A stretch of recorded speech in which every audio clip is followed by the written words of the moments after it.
Olá, sou Leodilânio Alves, professor de língua portuguesa, e no vídeo de hoje nós vamos responder algumas questões. As questões são da página 78 e 79, baseadas no texto da página 76 e 77, Menino de Cidade. Vamos à primeira questão.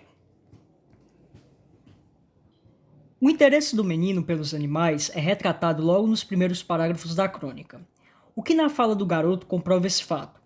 Bem no início do texto, nós temos esse pedido incessante do menino. Papai, você deixa eu ter um cabrito no meu sítio? E porquinho da Índia? E ariranha? E macaco? E 4 cachorros? E 200 pombas? E um boi? Um rinoceronte? Questão 2.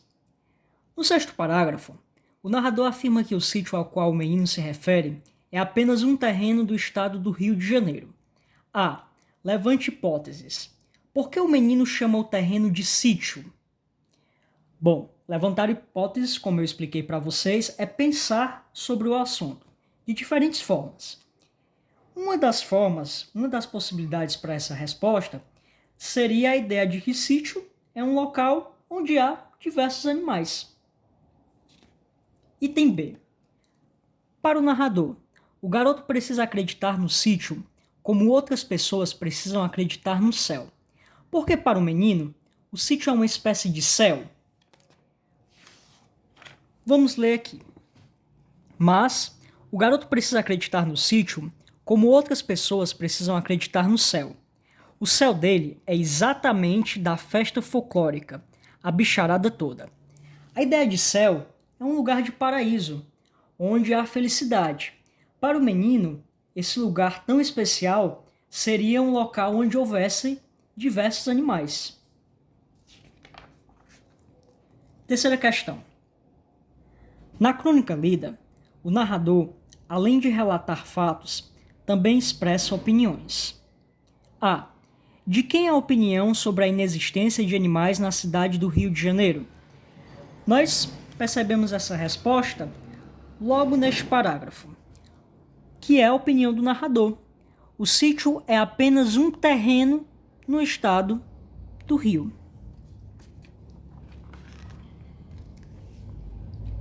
B. O menino também tem essa opinião?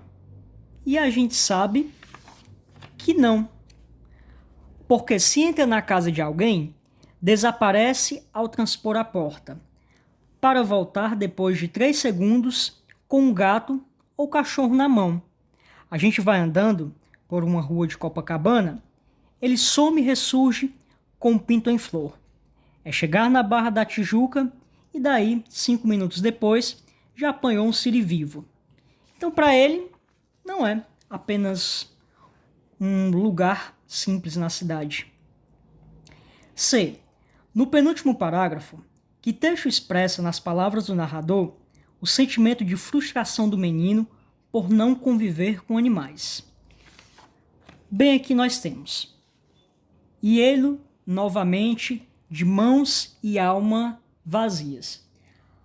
Ao longo das questões, nós vamos entender o porquê dessa resposta, mas nós já temos aqui um sentimento melancólico, de tristeza, porque tanto as mãos dele, não havia nada nelas, quanto o coração dele estavam vazios, indicando um sentimento de tristeza.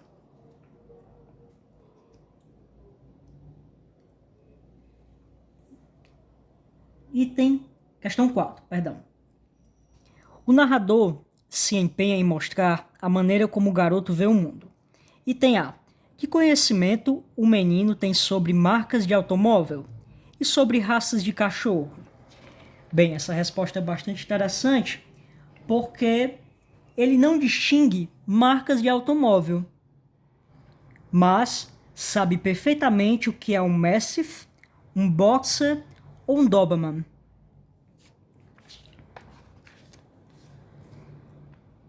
Item B. Por intermédio da mãe, o menino tem contato com a língua inglesa. Na sua opinião, por que ele confunde knife e fork, mas sabe diferenciar o significado das palavras seal e walrus? A primeira palavra significa faca, como vocês observam aqui, segunda garfo, terceira foca e quarta morsa. Por que será? Bem, que nós temos filho de mãe inglesa, confunde fork e knife, mas sabe o que é seal e walrus. Ele tem bastante interesse por animais, portanto, fica muito fácil memorizar o nome destes.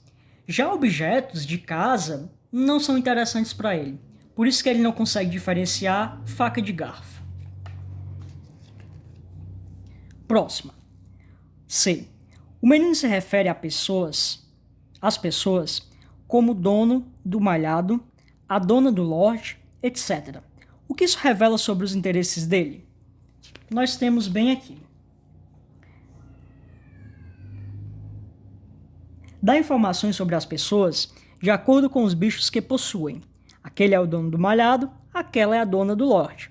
Ou seja, ele se preocupa muito mais em retratar as posses dessas pessoas, os animais que essas pessoas possuem, a retratar quem elas são. Próxima. Questão 5. Embora o narrador não informe a idade do menino, é possível notar que se trata de uma criança em fase de aprendizagem da leitura e da escrita. Que elementos do texto comprovam esse dado sobre o garoto? Nós temos aqui que ele é bem jovem, porque sua literatura é rigorosamente especializada.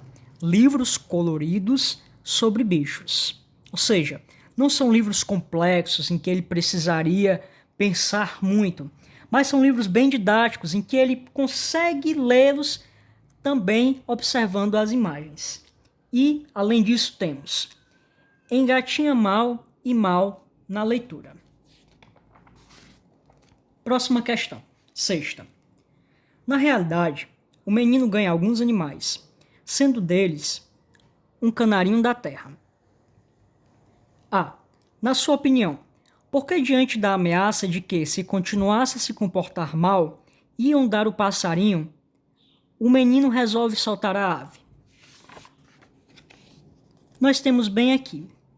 Há algum tempo, ganhou como consolo um canarinho da terra.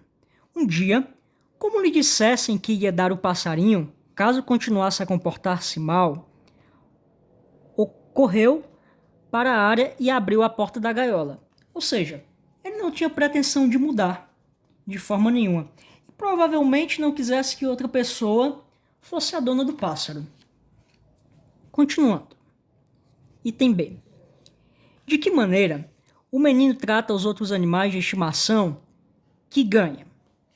Vamos ler.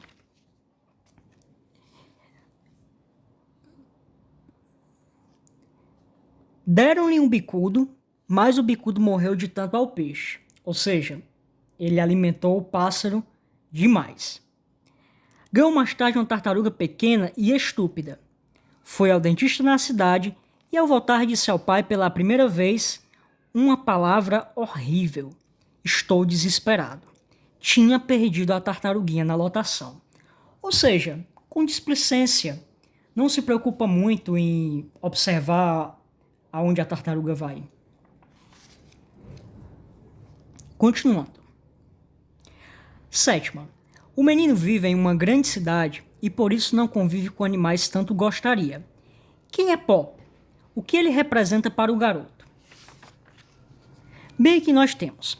Pop é um poodle que deverá nascer daqui a meio ano, prometido de pedra e cal para ele. Ou seja, prometido com certeza para ele. Item B. Que importância tem os insetos para o menino? Outro expediente, ou seja, outro recurso, caçar borboletas, mariposas, grilos, alojar carinhosamente os insetos nas gaiolas vazias, chamar-lhes pelos nomes dos antigos bichos mortos ou desaparecidos. Ou seja, esses insetos representam os animais de estimação que ele tinha, porque ele chamava esses insetos pelos nomes dos animais e também os colocava nas gaiolas destes.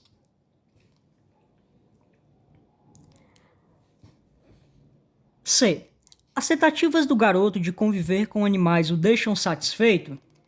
Por quê? Bem, que nós temos. Um tio deu-lhe outra vez um canário. O carinho foi demais e o passarinho morreu. Ou seja, não, né? A relação dele com os animais é uma relação muito conturbada porque os animais sempre morrem, então ele sempre fica triste. 8. No final do texto, o menino começa a plantar sementes de feijão. Segundo o narrador, os brotos verdes que enchem o banheiro levam a sentir-se dono de uma fazenda. A. O que a fazenda de brotos de feijão representa para o menino? Bem, aqui nós temos. Deu um jeito. Arranjou alguns pires sem uso e plantou sementes de feijão. O banheiro está cheio de brotos verdes tímidos e ele já sabe que possui uma fazenda. Ou seja, continua representando a natureza. B. Do início para o fim do texto, o principal desejo do menino se modifica? Justifique sua resposta. Como acabamos de ler, não. Porque no primeiro momento ele criou diversos animais, depois insetos e por último plantou brotos de feijão. Item C. O título da crônica, Menino de Cidade, é compatível com as características do garoto e com o final da história? Por quê? Sim, é compatível, porque desde o início ele quer ter esse contato com a natureza, com o verde, com o campo, com os animais, com tudo aquilo que ele não tinha. Essa foi a nossa aula, eu espero que vocês tenham gostado. Qualquer dúvida, vocês podem entrar em contato comigo nas redes sociais. Obrigado.